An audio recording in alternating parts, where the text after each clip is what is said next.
విజయ్ తన రాజకీయ అరంగేట్రంతోనే తమిళనాడు రాజకీయాల్లో ఒక చరిత్ర సృష్టించాడు. సరిగ్గా ఈరోజు మే 10, 2026 ఆదివారం ఆయన తమిళనాడు ముఖ్యమంత్రిగా ప్రమాణ స్వీకారం చేశారు. ఆయన విజయం సాధించిన తీరు మరియు ఎన్నికల ఫలితాలు ముఖ్యాంశాలు చెప్తున్నాం. ఎన్నికల ఫలితాలు 2026 అత్యధిక స్థానాలు విజయం సాధించిన తమిళిక వెట్రి కజగం టీవీకే పార్టీ మొత్తం 230 స్థానాలకు గాను 108 స్థానాలను గెలుచుకుని అతిపెద్ద పార్టీగా అవతరించింది.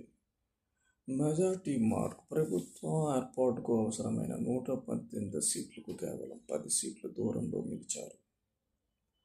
కూటమి ప్రభుత్వం తమిళనాడు రాజకీయాల్లో చరిత్రలో 1967 తర్వాత మొదటిసారిగా ఒక పోల్ కూటమి ప్రభుత్వాన్ని విజయ ఏర్పాటు చేశారు. కాంగ్రెస్, సిపిఎం, విసికే మరియు ఐయుఎంఎల్ పార్టీల మద్దతుతో ఆయనకు మొత్తం 120 మంది ఎమ్మెల్యేల మద్దతు లభించింది.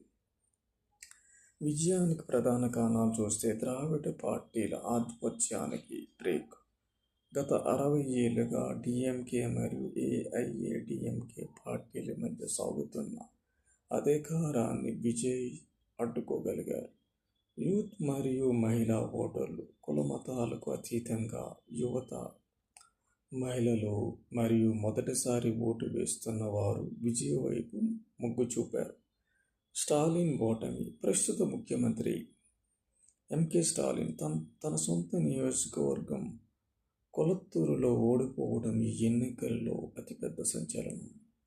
సొంత గెలుపు. విజయ్ తన పోటీ చేసిన 2 నియోజకవర్గాల్లోని పెరంబూర్ మరియు తిరుచి ఈస్ట్ ఘన విజయం సాధించారు.